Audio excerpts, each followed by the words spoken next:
that will Hello. start it already. Yeah, we lose a little bit power, so we should check what is the origin of this problem.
Was in de route van Antwerpen, ik zeg.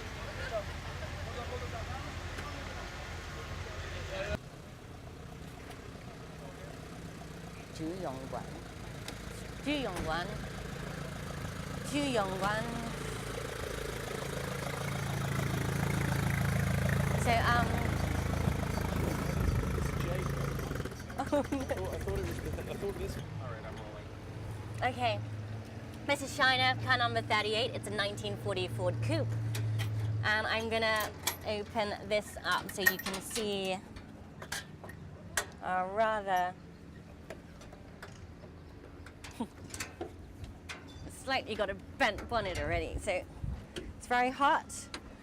But in here is a flathead V8 engine, looking rather beautiful, rally prepared for, well, nearly 8,000 miles across 9 countries from Beijing to Paris. And I might take you around to the side.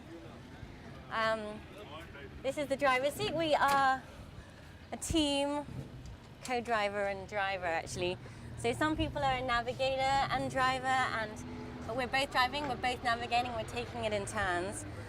And well, it's a very simple, very analog structure internally. Got a new steering wheel, which we're allowed, and new seats, which are very important, very comfortable Italian seats.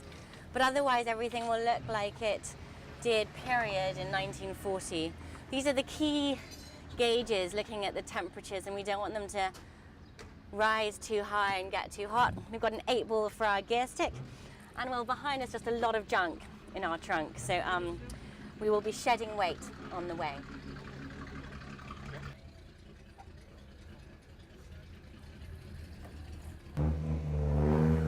Is there anything else I want to ask you?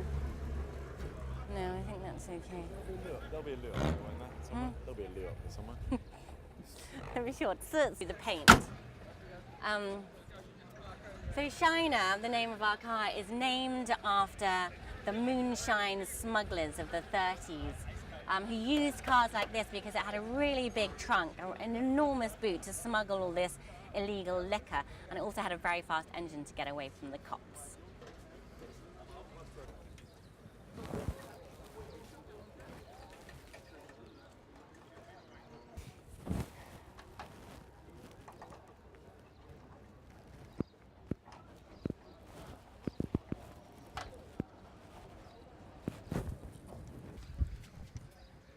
So So on the other side is a Dragon, Alexi, so I'm going to take you around and show you that in a minute. Okay. So car, Sorry. it was pretty I'm going to talk about that. It was pretty lopsided when we got it out of the shipping container. So we've done some artwork on the side, the names of the drivers, which is mandatory on all the cars, as well as the car number. So this is chronological. So the oldest car is about 100 years old. We're in 1940, so we come about, well, actually around the kind of same number as our year, as our age. And it goes up to 1974. I think there's a Toyota Land Cruiser that's 73 on the race. But we also did some artwork. Mike was responsible for creating this French cock for the Paris finale, and on the other side is a Chinese dragon to show that we're leaving Beijing. Great. I'm going to show you what's in the trunk. So this is the back of our car, which hopefully lots of other competitors will be seeing a lot of. And you will get a sense, because in here it's all spares and toolkit. Nothing else is in here except that. So this is the sheet, the oil drip sheet. And underneath is, well, in this brown leather bag, it's full of tools. You've got 2 jerry cans of fuel, extra fuel. Underneath everything at the back is a very large fuel tank. And well, the rest is, there's a jack visible here, that's an air compressor, lots of bungees here, a funnel. I can see the handle of the jack, I can see well, lots of spares. I did shove a few water bottles in here, but other than that, it really is all spares and toolkit. No clothes. Okay. Stick in. Yeah. I'm very sophisticated. I'm sorry. Okay.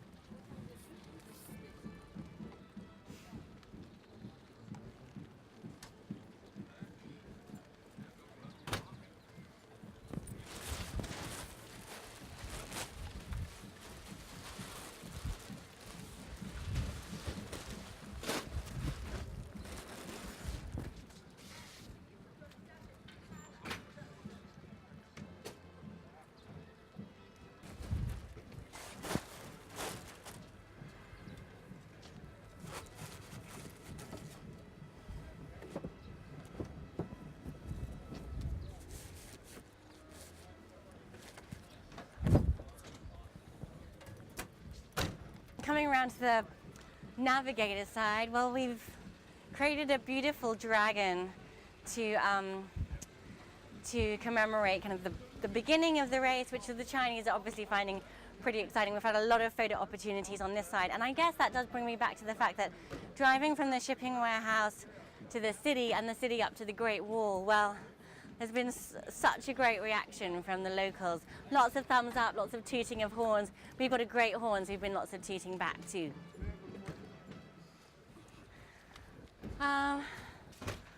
Maybe we can walk up and I can talk through some of the other vehicles. Hi. Have they started the dragon? I haven't seen. Oh, haven't you? Okay, we're gonna, maybe we can walk up together, shall we? I'm on mic, but that's okay. So these are some of our competitor rivals. Number 33. Canadian competitors. Very international. And well, like this is kind of proving like a Chinese This is the winning car patriotism. from last Oh, it year. is. Yeah. This was yellow, and it's every 3 years, and this was painted yellow in 2010, and it won in Paris. It was the first car to cross the line. It's now painted red. We'll see how well they do. This is kind of all the same vintage as our vehicle. Kind of the cars that are numbered in their 30s, and so we're heading up past some Chevrolets, which we're hoping to do better than the Chevrolet this time, because the last 2 races in 2007 and 2010 were both won by Chevrolet. So we decided upon a Ford, because there's always been a very strong Ford-Chevy rivalry, and we really hope that will make the difference and that 2013 will be won by a Ford. That said, we had a Chinese guide our first day in Beijing who, with a very wry smile, said, "Ford, that stands for fix or repair daily." Well, hopefully not on this trip. So now we are approaching the very beautiful cars, Rolls Royces and Bentleys. These are coming from the decades before our car. And well, some of these are closed, as you can see, but others are convertible. And there are some that are just open top. There's absolutely no roof at all. So it's not a great day to start. I mean, it's a typical Beijing day. It's drizzly and misty, and that kind of murk that so many of us associate with Beijing now. So a lot of people have been, I saw the Australians putting on their Dryzerbone jackets, the umbrellas are up, and it's not the driest day to start a race like this, but lots of good spirits, lots of kind of adrenaline, nervous and excited all at the same time. Great. Can't shut me up. Should we do a repartee? Okay, hold on. Okay, Rolling. take two. Yep. This is a fellow Ford. It's a Ford. And rolling. Yep. well, this is a fellow Ford competitor. It's a Ford Model T Special, and Sorry, Ford Model A. Model A. So, take three. Well, this is a fellow Ford competitor. It's a Ford Model A Special, and it's one of our favorites. Mike calls it the roller skate. It's probably the hardest way you could do this rally. These two gallant gentlemen, or one of them just here, will This is be, Mark. Piloting this incredible steed. One of the hardy Brits on this vehicle. It has the least space of any car, and I think it has the smallest footprint of any car here. And the biggest two guys, exactly. Who So- fortunately have an open top because they both smoke like chimneys. Am I allowed to say that on air? It's going to be a tough rally. Yeah. Thanks so much. Thank you. The BBC. Do one more vehicle together? I'd love to do the roll.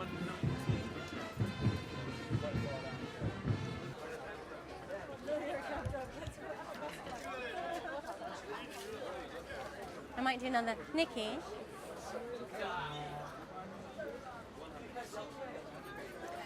I will. I'll just do a quick one, too.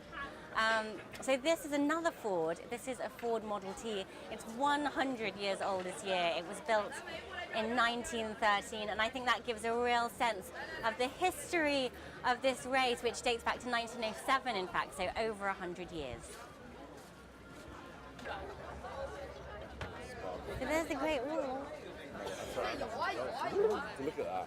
I think they're busy.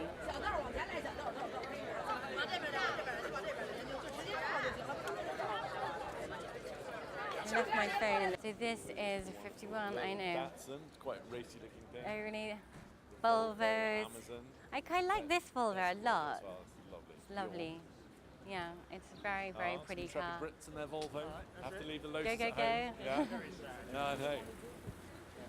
Here are the We're in Italians in their very funky hats. And Porsche 911. This is a VW Beetle. We were thinking about doing it in this kind of a car, but instead we chose to go American, didn't we? Yeah. Go big. This has Go got some home. great decals. Yeah. Moscovich. That's going to be very feeling at home in a few weeks' time. Another lovely VW Beetle Beetle. and another Porsche 911. Basically a Beetle anyhow. We like this one because Mike's grandmother used to have this car, and what did she used to do again with the? Handbag on the gear shift. Yeah, brilliant. Driven by the French, of course, bien sûr. Hello, bonjour. Big old Chevy. God, truck. this is a good choice. This is a good choice. Lot of space in the trunk. This could be the wild card. Great colours. Yeah. Lovely Jag. Yeah. And the poles. This is enormous, isn't it? Yeah, so this is one of our serious rivals, a Chevrolet. Of course, we're driving the Ford. This is Little Red, one of our. Yeah, one of our friends. This is Little Red. think that's it, maybe. I think we cut. About 1.5 kilometers they are missing. So I was a little bit confused, but there was no that Extra we have to symbol. exit, so we have to go on the street, and then the guest. Yeah, we've got to try and. But I think our monitor is really off. Like I think by like not 0.1 of a kilometer, but like 1 of a kilometer. You know, like a lot. Yeah. So we have to try and sort that out in the first start of the. Go units. You go Units. to units and it says miles, and you click on that and it changes to kilometers. Two buttons on there. I know, they're really so you know how to do two icons. Yeah, Anyway, everything. No? They didn't cover their luggage, so they came down this morning. Like this. And Exactly. it's the first day. I know. It's like camping when you're going for a long trip. Your first day it pours with rain Yeah. and everything's wet. Yeah. So No, captured, busted. The nerves Well are done. showing. The nerves are showing. So well maybe we can have a look at Little Red, which we've been exchanging for the last few months by email, by Here it is, Facebook. and you're more than welcome to take a look at it. Yeah, so this was actually one of the options that we were considering, was to go with this kind of a car because we thought it had lots of the attributes of a vehicle that required endurance. We thought the same thing, except we actually went and got ours, so I hope that that decision is correct. Yeah, I'm quite certain it will be. we We've didn't had kind lots of help rule with it out. It was more just, trying to think of which one we should go with. But you went German and we went American, funnily enough. Interesting. How are you feeling about the last few days? We felt like we were panicking, basically. I think. I think I've had bouts of nervousness and parts where it just is completely gone. But for the most part, right now I feel okay. I'm starting now to get over the jet lag that I've had. Oh, really? I mean, God, because that's I've really got- tough. It's 7 p.m. where I'm from right now, and I've been here for less than a week. For the past 3 days, I've been waking up actually at 3, 4 o'clock in the morning, except for this morning, when I woke up at 4:45 anyway, but that's when I set my alarm Oh, for. that's funny. Well, that was So- exactly the same time that we set our alarm too. Did So you wake up for it? Have you been here long? Are you jet lagged as well? no, I've only been here a couple of days. I kind of was very strict on the plane about kind of getting on local time, and Mike wasn't. He was very laid back about it, so he's been waking up at all hours. I But tried to do that, go to sleep early, hope to wake up in 7 hours time, but it ends up just being a nap. Oh. It feels like an afternoon nap when I go to sleep at the end of the day. So- it's just been so. We've been really busy. Like I guess the car was shipped really quite swiftly after it was ready, and so we had a lot of shopping to do, a lot of parts to get. We were in Chinese kind After of the car's work- already... Here. Parts to get here. Yeah, we've been in What kind- Chinese what- like garages, what and kind of- well, we didn't have a Even in compressor, garages too? I haven't Yeah. even found any, except on the way to like fix them up spare by the parts warehouse. garages. We went to part kind of parts stores, I yeah. suppose. We went to Not where they work on cars. well, they also had that there, but Alright. we didn't have the car at the The time. English have funny terms for things. So, well, we were Despite we were my father buying being up. English, I'm not used to it still sometimes. But I suppose he speaks like an American now. We were buying up lots of various things that were tricky to get before we left. Just ran out of time. So we'd been doing that. I guess we've just been shopping for food and snacks. Food and snacks. But also, actually, the big Hope thing you got was good that when ones. we got out of when we got the car out of the warehouse, it was completely lopsided. I didn't know if you saw it then. You mean but, like ours? No, I Or mean do you it was so left to right? distinctive. Left to right or front to back? Left to right. That's interesting. And it was very stressful because we were thinking about changing the leaf spring. It was completely bent down, we think, by them lashing it You down weren't badly. thinking about doing it here now, were you? I know. No, in the parking lot yesterday. We have 2 spare leaf springs, so Are those not very, very heavy? yeah, they are. But they're one of the things that break on the cars that we're driving. So Well, let's hope that they don't. And I Let's hope hope that they they don't. because otherwise, I don't want anything to break yeah, on this otherwise trip, it's a and big I don't- old fix. It's a big old fix. Good luck. Thank you. I'll Good luck see you with later, yours, man. Brett.